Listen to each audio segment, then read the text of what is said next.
Meus amados irmãos, nós vamos então abrir a palavra de Deus no livro de Apocalipse, capítulo 19.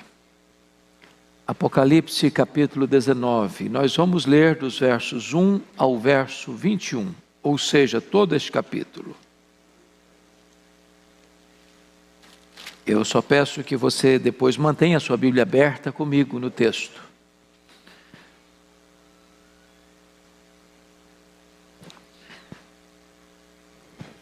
Apocalipse 19 diz o seguinte: depois dessas coisas, ouvi no céu uma como grande voz de numerosa multidão dizendo: Aleluia!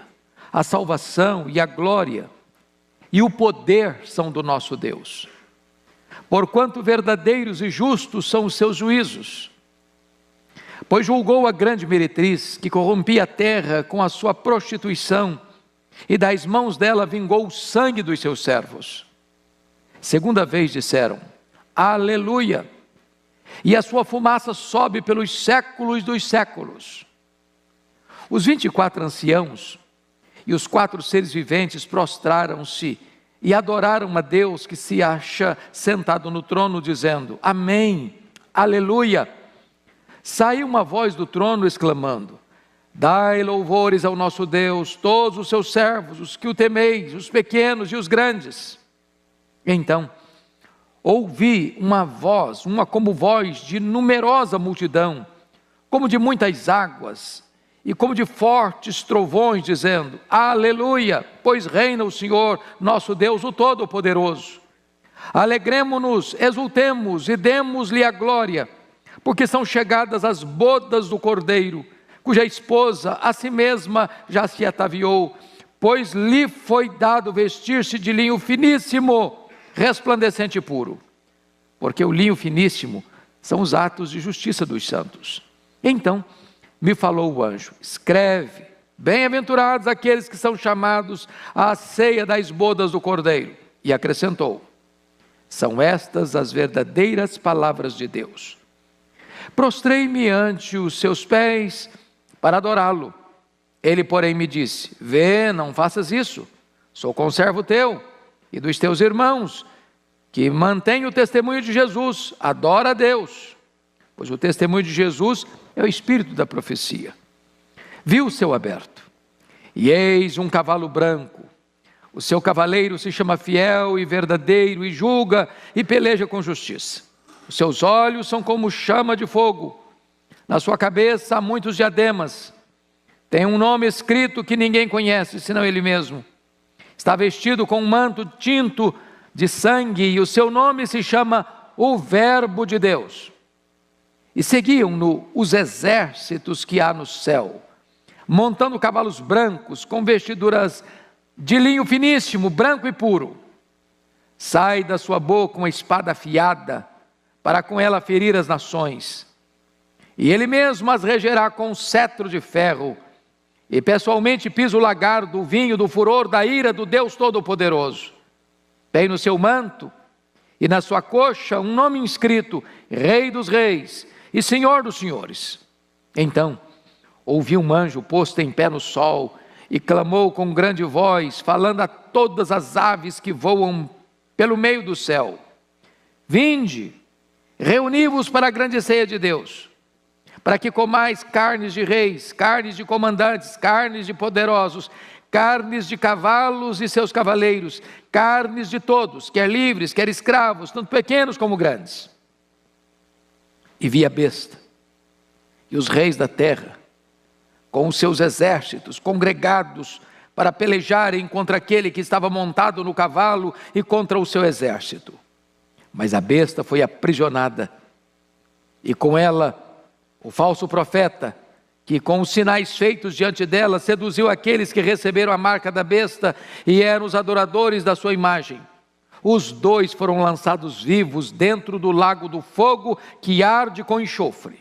Os restantes foram mortos com a espada que saía da boca daquele que estava sentado ou montado no cavalo. E todas as aves se fartaram das suas carnes. Meus amados, O livro de Apocalipse, como disse a vocês, quando expunha o capítulo 17, tem muitas vertentes hermenêuticas, muitas abordagens de interpretação. Aqui nós temos seguido, por entender ser a mais consistente e coerente, é aquela que nós chamamos de paralelismo progressivo. Então nós temos neste livro 7 sessões paralelas e progressivas. Capítulo 1 a 3, os 7 candeeiros. Capítulos 4 a 7, os 7 selos. Capítulos 8 a 11, as 7 trombetas. Capítulos 12 a 14, o levantamento do quarteto do mal, o dragão, o anticristo, o falso profeta, a grande Babilônia. Capítulos 15 e 16, as 7 taças da ira de Deus, a consumação da cólera de Deus. Os capítulos 17, 18 e 19, a queda do quarteto do mal em ordem inversa. E depois os capítulos 20 a 22, a cena do reinado de Cristo com as almas, o juízo final, novos céus e a nova terra. Nós poderíamos sintetizar esse esboço num esboço mais simples. Capítulo 1 ao 11, você vai encontrar a perseguição do mundo sobre a igreja e como Deus envia o seu juízo parcial a este mundo, ainda dando-lhe chance de arrependimento e chamando-o para receber a graça. Dos capítulos 12 a 22, nós estamos vendo esta batalha se tornando mais renhida, e agora o dragão, agora o anticristo, agora o falso profeta, agora a grande meretriz, a grande Babilônia, se juntando para perseguir o Cordeiro e a sua igreja. Vimos nos capítulos anteriores, 17 e 18, a queda da grande meretriz. No capítulo 17, ele é a grande meretriz em contraposição à noiva, a esposa do Cordeiro. No capítulo 18, ela é a Babilônia, habitação de demônios, em contraposição à Nova Jerusalém. Hoje veremos, amados irmãos, a celebração do céu diante do triunfo final e retumbante de Jesus Cristo e da sua igreja, triunfando sobre os exércitos do anticristo e seus aliados, com todos os reis da terra se unindo para guerrear contra o Cordeiro e a sua igreja. Vemos a vitória retumbante de Cristo sobre os seus inimigos. Vemos a cena mais eloquente, mais vívida de Apocalipse, descrevendo a segunda vinda de Cristo, o grande guerreiro, o vitorioso guerreiro, montado num cavalo branco, sendo seguido pelo seu exército. E vemos então a grande festa das bodas do Cordeiro. Enquanto isso, os inimigos sendo derrotados de uma maneira acachapante, final, e a vitória retumbante de Cristo e da sua igreja. Então eu gostaria que, a Bíblia aberta, vocês olhassem comigo estas lições. Em primeiro lugar, os céus celebram o triunfo final de Deus sobre a grande meretriz. Vejam vocês que a meretriz que corrompia a terra e matava os servos de Deus está sendo julgada. Confira aí o versículo 2 comigo. Veja você. Porquanto verdadeiros e justos são os seus juízos, pois julgou a grande meretriz que corrompia a terra com a sua prostituição, e das mãos dela vingou o sangue dos seus servos. Notem vocês que a Babilônia cai. O que é a Babilônia? O que é a meretriz? A meretriz do capítulo 17 é a falsa religião. Todo o sistema religioso apartado da verdade, que se afasta de Deus e que se coloca contra Cristo, esse sistema é a grande meretriz. Ela está caindo, ela está sendo julgada. No capítulo 18, a grande Babilônia é todo o sistema político, econômico que se opõe a Deus, também está ruindo. E agora vejam vocês que na mesma medida em que há um ai para a grande Babilônia, há um ai para a grande meretriz, a ordem do versículo 1 é aleluia, a salvação e a glória e o poder são do nosso Deus. Enquanto os inimigos de Deus estão sendo derrotados fragorosamente, há uma música que ecoa e ressoa em todo o céu, retratando que a salvação, que a glória e que o poder pertencem ao nosso Deus. Se você perceber, esse contraste é importante porque o poder do mundo transitório está caindo. Quando você nota no verso 1, depois dessas coisas, e que coisas? A descrição da queda da grande meretriz, da grande Babilônia. Ouvi no céu uma como grande voz de numerosa multidão dizendo, aleluia, a salvação e a glória e o poder são do nosso Deus. Em outras palavras, irmãos, olha para o mundo. Assista o jornal, os noticiários, leia os periódicos, acesse a internet. Qual o cenário que você vê no mundo hoje? Desespero, terrorismo, gente querendo subir num avião e não conseguindo, o mal prevalecendo, meninas sendo entregues a terroristas para serem estupradas, as nações se colocando de cócoras diante de filosofias e ideologias perigosas. Parece que o mal está ganhando de goleada, parece que o bem está sendo acuado, completamente esmagado. Parece que você se sente impotente ao ver a verdade sendo oprimida e sufocada e a mentira prevalecendo e as decisões são tomadas nos parlamentos, nas cortes, nos palácios, pelos poderosos. E agora o que você encontra é o mal sendo derrotado, a mentira sendo derrotada, o diabo sendo derrotado, seus agentes sendo derrotados, a falsa igreja sendo derrotada e a igreja celebrando, manifestando essa verdade, que a glória, o poder e o domínio pertencem ao nosso Deus. A salvação é de Deus e a verdade prevaleceu sobre a mentira. Essa é a verdade que você encontra aqui. Mas notem comigo que o falso sistema religioso é condenado por dois motivos. No verso 2 está claro aí. Primeiro, ela é condenada porque essa falsa religião, uma meretriz, ela corrompeu a terra com a sua prostituição. O que significa isso? A falsa igreja disseminou a falsa doutrina, levando pessoas a adorarem ídolos, a se curvarem diante de crenças pagãs. E ela seduziu com a sua prostituição. Ao mesmo tempo que ela seduz com a sua prostituição, o versículo 2 diz que ela derramou o sangue dos santos. Violência. Essa é a marca da falsa igreja. Ela seduz e mata. Ela atrai e escraviza. E agora ela está sendo julgada. Agora ela está sendo julgada por esses dois motivos. Agora notem comigo, irmãos, que a condenação desse sistema é uma condenação eterna. Veja, por favor, o verso 3 comigo. Você pode ler o 3 em voz alta comigo? Segunda vez disseram, aleluia, e a sua fumaça sobe pelos séculos dos séculos. Preste atenção aqui, irmãos. Deus é glorificado na salvação do seu povo e Deus é glorificado na condenação dos ímpios. Agora preste atenção, não tem aniquilamento não, morreu, acabou não. O texto está dizendo que a sua fumaça sobe pelos séculos dos séculos.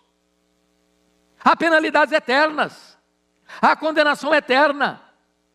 Os ímpios estão sendo condenados e condenados eternamente.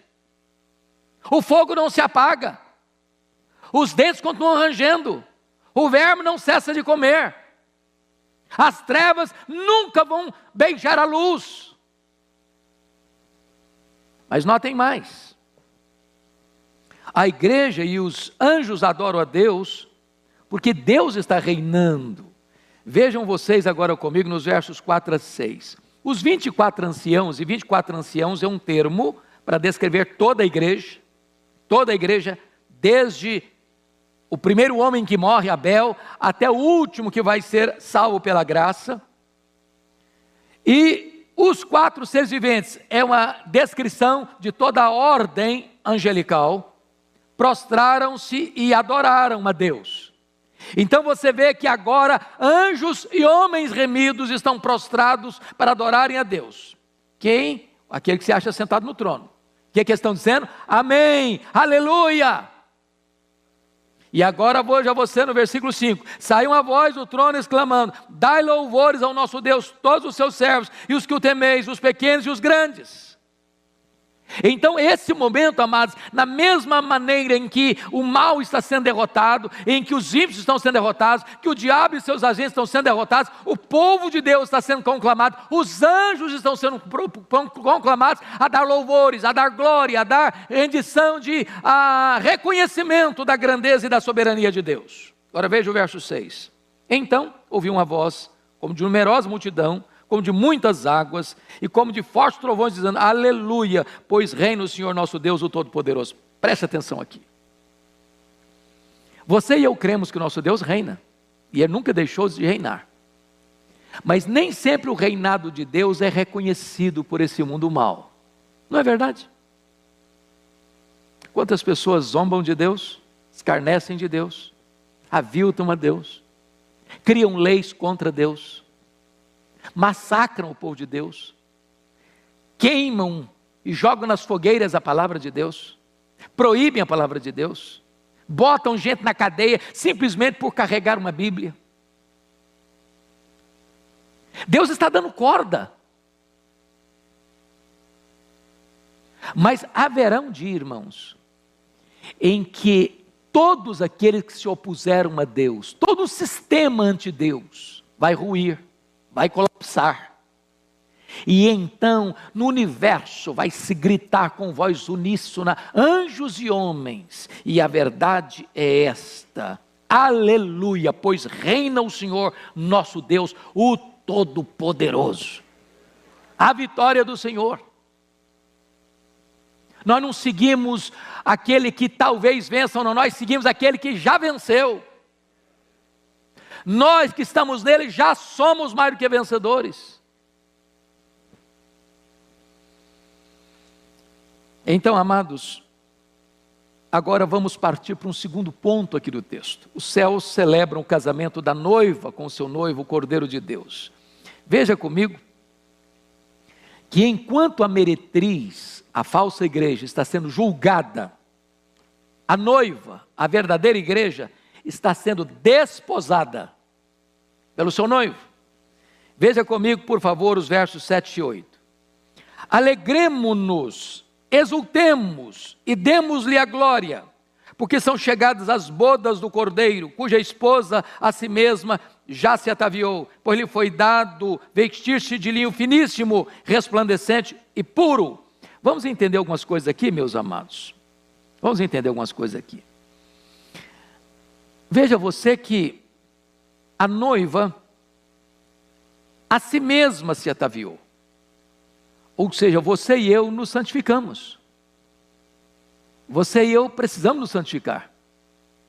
Mas ao mesmo tempo que você é quem se santifica e busca a santificação, está escrito no verso 8, pois lhe foi dado vestir-se de linho finíssimo, resplandecente e puro. Ou seja, as vestes brancas, que são um símbolo da justiça de Deus, foi dada a você. Nós recebemos as vestes brancas. Você se atavia, mas as roupas você recebeu. E ele não está falando de roupas no sentido literal das roupas. Ele está falando de algo espiritual. Nós fomos justificados. A justiça que nós temos não é nossa, nos foi dada, nos foi atribuída, nos foi imposta. Quando você creu no Senhor Jesus Cristo, você foi declarado justo diante do tribunal de Deus. Enquanto as vestes da meretriz estão manchadas de prostituição e de sujeira, as vestes da noiva são brancas, de linho finíssimo, a justiça de Deus imputada a nós. Bendito seja Deus. Notem comigo mais, os bem-aventurados convidados para as bodas da noiva são as mesmas pessoas, os convidados e a própria noiva. Olha o verso 9 comigo. Então me falou o anjo, escreve: bem-aventurados aqueles que são chamados à ceia das bodas do Cordeiro, e acrescentou: são essas as palavras verdadeiras de Deus. Então, tanto a noiva quanto os convidados para as bodas, é uma superposição de imagem. Você é a noiva, e você é convidado para as bodas. Assim como a noiva e a Nova Jerusalém são duas imagens, mas tratando da mesma figura, é a igreja. Então nós somos a noiva e nós estamos sendo convidados para participar desta grande festa de casamento do Filho de Deus com a igreja. Agora vamos ver o noivo. Olha aí o verso 7, por favor. Alegremo-nos e exultemos e demos-lhe a glória, porque são chegadas as bodas do Cordeiro. Por que, irmãos, que o casamento do Filho de Deus é chamado bodas do Cordeiro? Por que não é do príncipe de Deus? Mas por que que o noivo opta por ser descrito como cordeiro? Por quê? Porque quando fala do cordeiro, fala da morte dele, do sacrifício dele, da expiação dele. Sabe o que está querendo dizer? É que Jesus quer ser lembrado por toda a eternidade como aquele que morreu pela igreja, que deu a sua vida pela igreja, que verteu o seu sangue pela igreja. É por isso que as bodas são as bodas do Cordeiro. Mas mais, as bodas falam da consumação deste glorioso relacionamento. São chegadas as bodas do Cordeiro. É claro que quando você fala em bodas, eu estou falando do casamento. Entenda bodas aqui, casamento do Cordeiro, uma igreja. E isso talvez foi usado em virtude da cultura que tinha o casamento judaico, e isso estava na mente de João. Ele era um judeu, ele cresceu nessa cultura, ele entendia essa cultura, e ele usou essa cultura. Dentro do casamento judaico, algumas coisas aconteciam. Primeiro, quando um rapaz ia casar com a moça, ele assumia um contrato público diante de testemunhas. Casamento não era consumado naquele momento, mas era tratado contratualmente. Aquela relação é a história do José e Maria. Chega a dizer que o José era o marido da Maria, Maria era desposada com José, mas apenas no contrato, no papel, diante de testemunhas. Era a espécie do noivado. Depois seguia um outro aspecto, que era a preparação da noiva. E o noivo ia para a casa do pai dele, e a noiva ficava se preparando, se ataviando. E então, quando esse preparo estava pronto, o noivo vinha ao encontro da noiva, com um séquito de amigos. E então o noivo pegava a noiva e levava para a casa do seu pai, para sua casa, e lá na casa do pai do noivo é que acontecia a festa de casamento, que poderia durar 7 dias ou 14 dias. Note você então, que quando você recebeu a Cristo, foi convertido a Cristo, nesse momento o noivo fez um contrato com você, ele deu o Espírito Santo a você como penhor, como anel de noivado, que ele vai concluir essa relação, que ele vai consumar essa relação de casamento com você. Aí está a salvação. Aí o Senhor Jesus retorna para o céu, e Ele está lá, e Ele deixou a sua noiva com incumbência para se ataviar, para se preparar, para se santificar, para se embelezar, para ser uma noiva pura. E no momento oportuno, Ele deixa a casa do Pai, juntamente com os seus santos anjos, e vem com um grande aparato, um grande séquito celestial, para buscar a sua noiva. E então Ele leva a sua noiva para a casa do Pai, e essa festa não vai durar 7 dias, não vai durar 14 dias, vai durar por toda a eternidade. Bendito seja Deus. Mas amados, agora notem comigo, que em terceiro lugar, os céus se abrem para a vinda triunfal do noivo, o Rei dos Reis e o Senhor dos Senhores. Olhe comigo a partir do verso 11 agora. A aparição do noivo, o Rei dos Reis, versículo 11. Viu o céu aberto, e eis um cavalo branco. Seu cavaleiro se chama Fiel e Verdadeiro, e julga e peleja com justiça. João já tinha visto o céu aberto, e a ordem é: sobe para aqui. Agora vê o céu aberto de novo, mas não é para subir para o céu. Agora vê o céu aberto, para o noivo descer. O noivo está descendo. E é interessante que ele vem, não sozinho, mas ele vem acompanhado. E no momento em que ele vem, irmãos, é muito importante você entender isso. É o momento mais crítico da história. É o momento em que a Bíblia chama o pouco tempo de Satanás. É o tempo em que a Bíblia diz que será a grande tribulação. Será o tempo em que vai se manifestar o iníquo, o homem sem lei, o anticristo.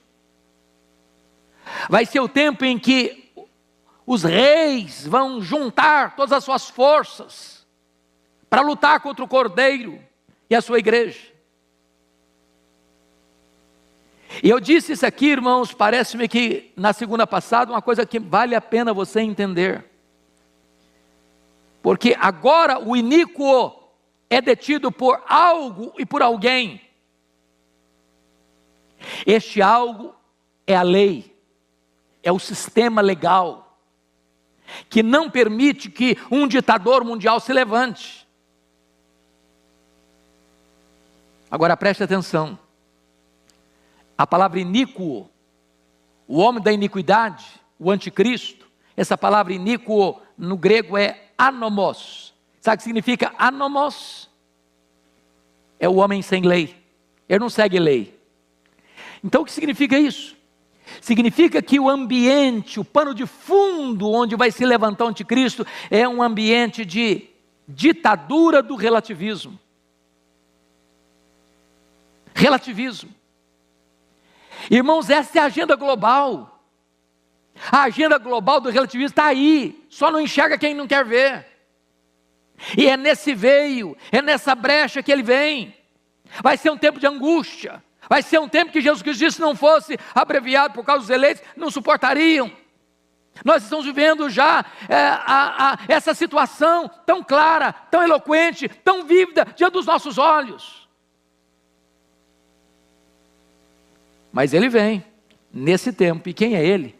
Ele é o fiel e verdadeiro, em contraste com o anticristo, que é falso e enganador.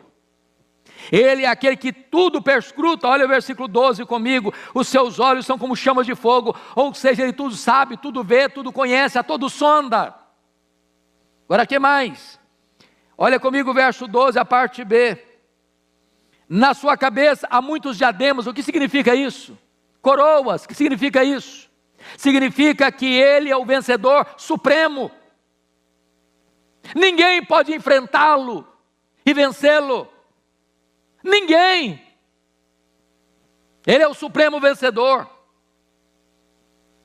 Quando ele veio na primeira vinda, ele veio de forma humilde. Quando ele entrou em Jerusalém, ele entrou montado num jumentinho. Mas agora, na linguagem bíblica, ele veio montado num cavalo branco. Era a coisa mais forte que se conhecia. Desde o Salmo 20, você se lembra disso, uns confiam em carros, outros em cavalos, era a força maior que existia na época. Ele vem montado num cavalo branco, com todo o seu poder, com toda a sua majestade, com toda a sua glória. Quem é ele mais? Ele é a palavra de Deus em ação. Olha comigo o verso 13. Está vestido com um manto tinto de sangue, o seu nome se chama Verbo de Deus. Assim como o verbo de Deus foi presente na criação, porque está escrito, no princípio era o verbo, e o verbo estava com Deus, e o verbo era Deus, ele estava no princípio com Deus, todas as coisas foram feitas por intermédio dele, sem ele nada do que foi feito se fez. Agora ele é o verbo que vem para julgar este mundo que ele criou, e que caiu em pecado, que se rebelou contra ele. Mas ele também, amados, olha comigo os versos 13 e 14. Ele é o amado da igreja e é o vingador dos seus inimigos. Versículo 13. Notem vocês que ele está vestido com um manto tinto de sangue. E aí significa uma coisa muito forte, que esse sangue aqui não é o sangue da cruz. Esse manto tinto de sangue aqui é o sangue dos inimigos que ele venceu.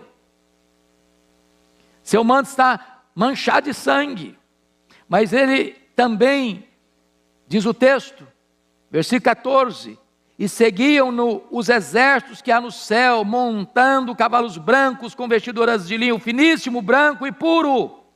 E aqui está algo sublime, porque, embora não haja consenso entre os estudiosos, alguns acham que só se trata dos anjos, mas me parece que aqui são os remidos também, porque quando trata do linho finíssimo, branco e puro, tem a ver com a justiça. E os anjos que não caíram, não precisaram ser redimidos, justificados, porque não há salvação para anjo, e não há queda dos anjos mais. Então o que vai acontecer?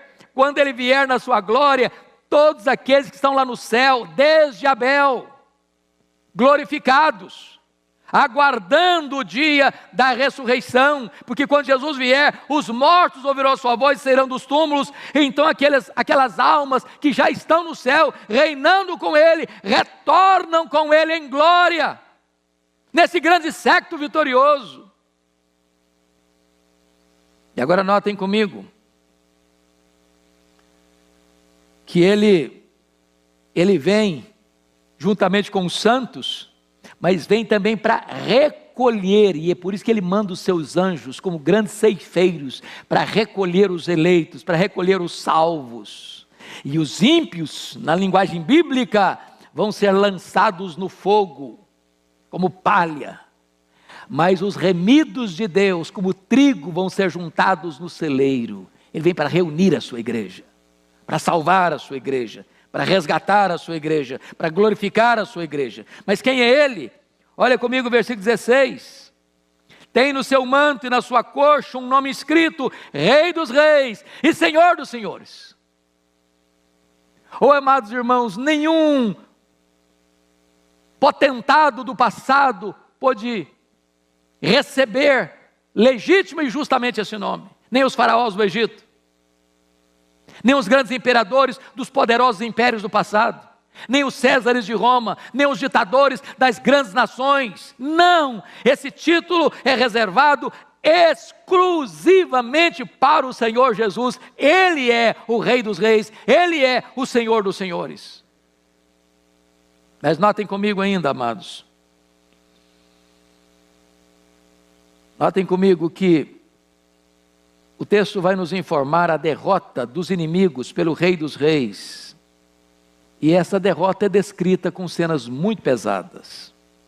Por favor, veja o verso 17 e 18. Então vi um anjo posto em pé no sol e clamou em grande voz, falando a todas as aves que voam pelo meio do céu: Vinde, reuni-vos para a grande ceia de Deus, para que comais carnes de reis, carnes de comandantes, carnes dos poderosos, carnes de cavalos, de seus cavaleiros, carne de todos, livres, escravos, pequenos e grandes.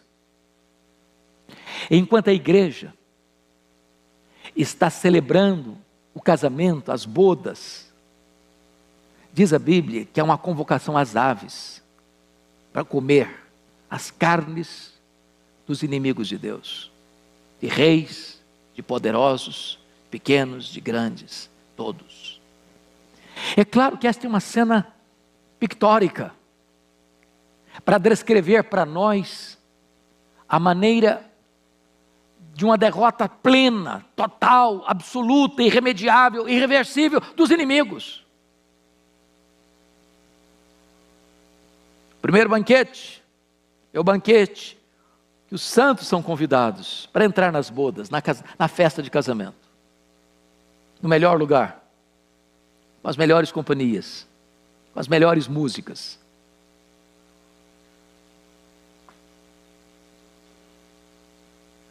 Com os melhores quitutes.